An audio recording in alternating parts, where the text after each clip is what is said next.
Hi friends, ഇന്ന് ഞാൻ ഉണ്ടാക്കുന്നത് മീൻ പീരയാണ്. അപ്പം ഞാനിന്നിവിടെ കൊഴുവ മീൻ വെച്ചിട്ടാണ്, അതായത് ചൂട മീൻ വെച്ചിട്ടാണ് ഉണ്ടാക്കുന്നത്. അപ്പം നിങ്ങൾക്ക് ഞാനിപ്പോൾ ഈ കാണിക്കുന്ന ആ ഒരു ഇൻഗ്രീഡിയൻസ് വെച്ചിട്ട് ഏത് ചെറിയ മീനായാലും, ഇപ്പം മത്തി ആയാലും ഇത് വെച്ചിട്ട് ഉണ്ടാക്കിയെടുക്കാം. അപ്പം നമുക്ക് വീഡിയോയിലേക്ക് കിടക്കാം. ഞാനിവിടെ ഒരു 1/2 കിലോ ചൂട എടുത്തിട്ടുണ്ട്. നമ്മൾ തൃശ്ശൂരിൽ ചൂടാന്ന് പറയും, പിന്നെ അതുപോലെ കൊഴുവ എന്ന് പറയാറുണ്ട്. അപ്പോൾ ഒരു 1/2 കിലോ നന്നായി കഴുകി വൃത്തിയാക്കി എടുത്താണ് കേട്ടോ.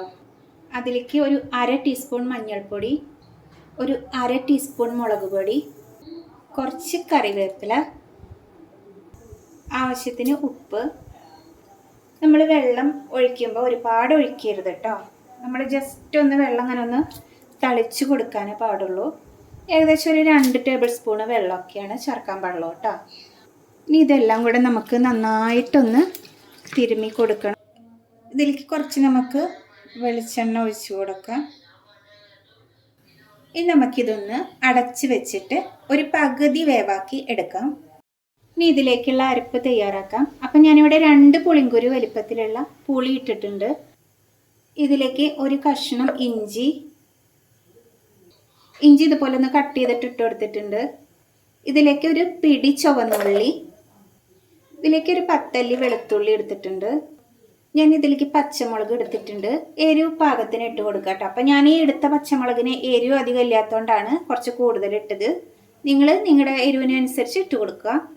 ഇതിലേക്ക് ഇനി ഒരു 3/4 ടീസ്പൂൺ ജീരകം ഇട്ട് കൊടുക്കുക. ഇതിലേക്ക് ഒരു 1/4 ടീസ്പൂൺ മഞ്ഞൾപ്പൊടി. ആദ്യം നമുക്ക് ഇതെല്ലാം കൂടെ ഒന്ന് ചതച്ചെടുക്കാം. ഒന്ന് ചതച്ചെടുത്തിട്ടുണ്ട്. ഇനി ഇതിലേക്ക് നമുക്ക് കുറച്ച് തേങ്ങ ചേർത്ത് കൊടുക്കാം. ഞാനിവിടെ ഒരു അരമുറി എടുത്ത് അതിൻ്റെ പകുതിയാണ് കേട്ടോ എടുത്തിരിക്കുന്നത്. ഒരുപാട് തേങ്ങ വേണ്ട, ഏകദേശം ഒരു 1/2 കപ്പോളം നമുക്ക് എടുക്കാം കേട്ടോ ഇതിലേക്കുള്ള തേങ്ങ. ഇനി ഇത് നമുക്കൊന്ന് ചതച്ചെടുക്കാം. അപ്പം നമ്മളിതിൽ ഒട്ടും വെള്ളം ചേർക്കാതെ കേട്ടോ ഒന്ന് ചതച്ചെടുത്തത് എല്ലാതും കൂടിയിട്ട്. നമ്മുടെ മീനൊരു പകുതി വെന്തിട്ടുണ്ട്. ഇനി നമുക്ക് ഈ ചതച്ച് വെച്ചിരിക്കുന്ന അരപ്പ് ഇതിലേക്ക് ചേർത്ത് കൊടുക്കാം. നമുക്കിതൊന്ന് ഇനി മിക്സ് ചെയ്ത് കൊടുക്കണം. അപ്പോൾ ഒരുപാട് മീൻ ഉടഞ്ഞു പോകരുത് കേട്ടോ. മീൻ ഉടഞ്ഞു പോകാത്ത പോലെ വേണം ചെയ്ത് കൊടുക്കാനായിട്ട്. അപ്പോൾ അത് പ്രത്യേകം ശ്രദ്ധിക്കണം. പതുക്കെ മിക്സ് ചെയ്ത്, അപ്പോൾ ഇതുപോലെ ഒന്ന് മിക്സ് ചെയ്ത് കൊടുത്തിട്ടുണ്ട്. ഇത് ഭയങ്കര ടേസ്റ്റാണ് കേട്ടോ ഈ ഒരു മീൻ പീര. നമ്മൾ സാധാ വയ്ക്കുന്നേക്കാളും കുറച്ചൊരു വ്യത്യാസത്തിലാണ് ഞാൻ വെച്ചിരിക്കുന്നത്. സാധാ നമ്മൾ കുടംപുളി ഇടും, അതുപോലെ പുളി പിഴിഞ്ഞൊഴിക്കും. പക്ഷെ ഇതിൻ്റെ കൂടെ പുളിയും കൂടെ മിക്സ് ചെയ്ത് അരച്ചുണ്ടല്ലോ, അതിനൊരു പ്രത്യേക ടേസ്റ്റാണ്.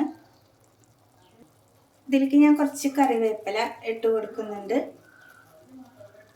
ഇനി ഇത് നമുക്കൊരു 5 മിനിറ്റ് ഇങ്ങനെ വെച്ചിട്ട് ഒന്ന് ഈ തേങ്ങ ജസ്റ്റ് ഒന്ന് വേവുന്ന വരെ വെക്കാം കേട്ടോ. ഒരു 5 മിനിറ്റൊക്കെ മതി. നമ്മുടെ മീൻ പീര ഇവിടെ റെഡി ആയിട്ടുണ്ട്. അപ്പം ഞാൻ ഒരുപാട് ഡ്രൈ ആക്കുന്നില്ല കേട്ടോ. ഒരുപാട് ഡ്രൈ ആയാൽ നമ്മൾ ചോറിന് കഴിക്കുമ്പോൾ അത്ര അങ്ങോട്ട് സുഖം ഉണ്ടാവില്ല. അപ്പം ഞാൻ ഒരുപാട് ഡ്രൈ ഒന്നും ആക്കുന്നില്ല. ഇനി ഇതിലേക്ക് ഞാൻ കുറച്ച് പച്ച വെളിച്ചെണ്ണ ഒഴിച്ചു കൊടുക്കുന്നുണ്ട്. എന്നാലും അതിൻ്റെ രുചി ഉണ്ടാവുള്ളൂ കേട്ടോ. അപ്പം നമ്മുടെ അടിപൊളി മീൻ പീര ഇവിടെ റെഡി ആയിട്ടുണ്ട്.